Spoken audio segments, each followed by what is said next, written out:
just in very broad terms, like what actually leads to depression? Depression often can come from sort of unfelt grief. So when you're grieving something and when you lose something, you might even say PTSD with a little t, not the big T, the little t.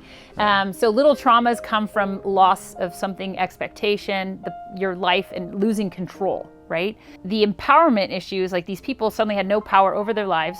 They had no power over their circumstances. People had these expectations of, like, young kids. I'm graduating, there's gonna be prom, there's gonna be, the big graduation with the tassel and everything. I'm gonna make my parents proud. And suddenly they're like at home, doing work and online. They don't even get to say goodbye to their friends. Yeah. And so there's not that like wrap up feeling. And so there's a lot of grief going on. And if you don't process that grief, depression happens and anxiety happens. We talked earlier actually about how I meet a lot of teenagers who very rarely know the symptoms of depression.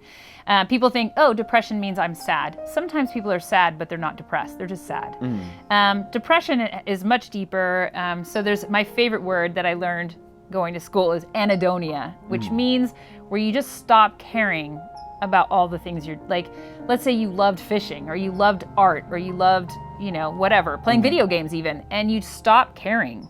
When you have that feeling of lack of motivation and you just don't care anymore, or like, oh, I don't want to call my friends because I just don't care. Once you start feeling that lack of motivation, that's the biggest sign of depression. The ones that are the most dangerous symptoms that you have to really pay attention to are the ones that are physical. So sleep, like if you're sleeping 20 hours a day, or you're only sleeping 2 hours a day. So both of those are awful. Like you should be sleeping a normal 7 to 8 hours every night, right? The other one is suddenly huge amounts of weight gain or weight loss. Like if you just stop eating or you start overeating, those are huge symptoms that you want to pay attention to. Or even lack of sex drive. Right. That's really important. Like if you suddenly are just like, I don't care at all about sex, and normally you would, then that's a big change and a physical change. And so these are the symptoms that if you have those, you need to go to a doctor, you need to see a therapist. Right. Because it could be clinical depression, which is where the chemistry is off in your body. There's this sort of sense of like you feel foggy and you feel lost a little bit. That's kind of the feeling of depression. It's not always sadness, because I've met people who have zero sadness, but they're depressed and they have just sort of this sense of like, I'm just done. Like I give up. And a lot of people don't realize that they're depressed. In fact, the average person will take 8 years if they have anxiety or depression before they'll even reach out and ask for help.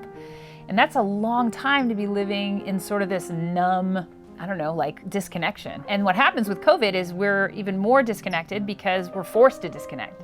We're being told, you go stay there and you go stay there, and everybody is disconnected. And we're trying to have conversations on video. And what happens with that is that, like I said earlier, you're not connecting deeply in video. You're connecting, but it's not the same kind of connection. And in the beginning, like the first month or so, I think a ton of people were doing Zoom parties and Zoom meetings. And like that's really dropped off because Zoom fatigue has become a thing, right? Really? You can Google Zoom fatigue, and it's, well, one of the things that's happening is you're watching yourself. Right? Because a lot of times there's that extra square, which is your block, right? So you have everyone there and then your block. The human mind is drawn to looking at yourself to check if everything's okay. And so you're sitting there sort of judging yourself during these calls, and you start to overreact. You start to like, oh, wow, like you'll make all these facial expressions. You start to wonder, oh, well, is my hair out of place? And you start to judge yourself.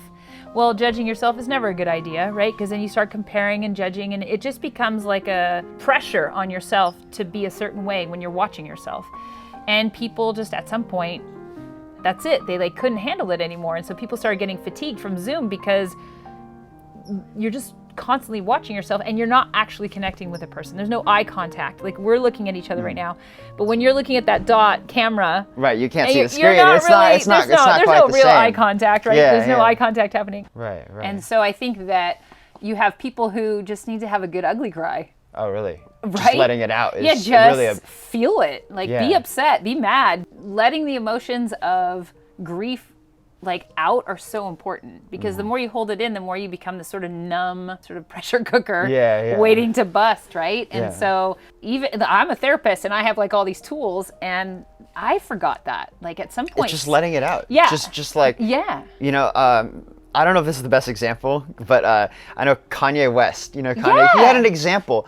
He was talking with Jimmy Kimmel Live, and he said like, oh, he's bipolar, and when he hits his lows, he never really struggles with depression for a long period of time, because he just goes on TV, says, I thought about killing myself today, and then it's gone. Right. Is there actual truth to that? Well, that's what talk therapy is, right? Really? It's the safety of saying those things that your friends might look at you funny, right? Like if you say, I've been thinking about killing myself, or I've been thinking about like really depressing things. I've been thinking about death a lot. Right. Parents get nervous, right? If you're a young person, parents are like, what's wrong with my kid? And they start to freak out.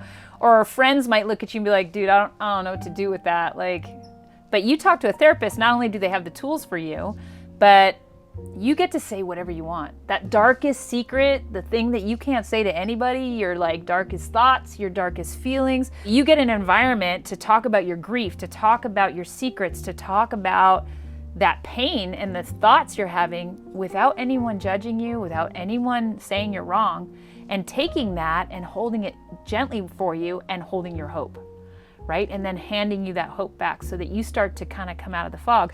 So saying to someone, like you said, like Kanye, who might say, hey, like I was thinking about death and like my life sucks and I'm really upset.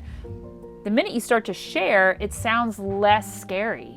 It sounds manageable because you're actually having a conversation and you start to come up with ideas. It's when you're stuck in hiding that you kind of like become this bubble of like negative thoughts that just kind of start ruminating and you can't get out of that cycle. One last thing that I was like really curious about. So what would you say, given that we can't really go out and do much and people can't really work that well with telehealth sometimes and people are stuck at home, like what do you do? Okay, this is when I finally hit my breaking point. I packed a lawn chair in my car and I drove over to my best friend's house and parked it in her front yard, and she sat on her porch and we just talked, and it felt so good to talk face to face. And it just, we didn't hug, we didn't touch because we were doing the social distancing, and I respect that. She's immunocompromised, so I have to really keep my distance, but we sat like 15 feet apart and we talked for like 2 hours, and I finally left when I had to pee. So really just expressing what you're feeling is really just the talking, key. Having a normal conversation. Yeah. And we need to eye contact and just conversation, or you know, grab a beer and grab a lawn chair, go sit in someone's yard down the street and just talk. There's a certain percentage, I don't know what the percentage is, maybe a third of the people that I've seen in therapy, if they had a really, really good best friend that they could tell anything to, then that would do it.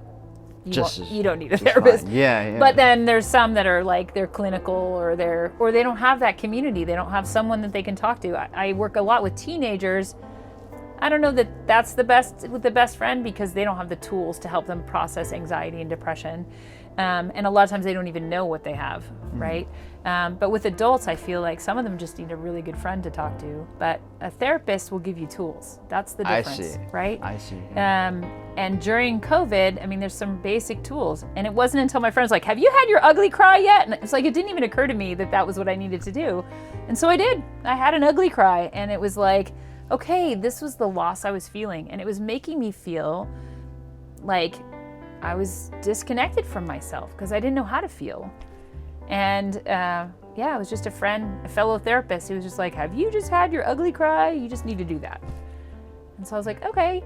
So having the tools, like I've taken up watercolor. I don't paint. Just as a creative outlet. I'm not an artist. I've been told that is really important. I'm not an artist. Yeah. And I started doing watercolor and like watching YouTube videos on how to do painting, and it totally relaxes me, and finding things for self-care that make you feel normal, right? So you're not just focused on COVID. My mom lives in Canada, and Canada has shut the borders. We're not allowed to see her, and she's upset because she can't visit family. But every conversation we had was about COVID, and it was getting depressing for both of us because it was the same conversation. And I found a book of like 1,000 questions. And now that's what we're working through. So things like, what's your favorite childhood memory? Or like, who was your best friend growing up? That's so cute. That's so sweet. Yeah, so we're having these conversations that are more about memories and wonderful things. And it's almost like you have to make a shift away at some point from talking about COVID and start talking about the beautiful things in your life and the things that are working. And that starts to actually, you realize I'm actually more empowered than I thought I was. And that's really what it's about. It's about starting to find new ways to connect. It's about finding new ways of looking at your life and starting to look at where you're really empowered and what are the things that are working. Because if you focus only on COVID and you read the news too much, you're going to be obsessed and it's going to be sad and it's going to weigh you down and it's disempowering. Awesome. Well, thank you so much for talking with me here today. Thank you, Chris. It was great talking to you. Yeah, likewise. Awesome.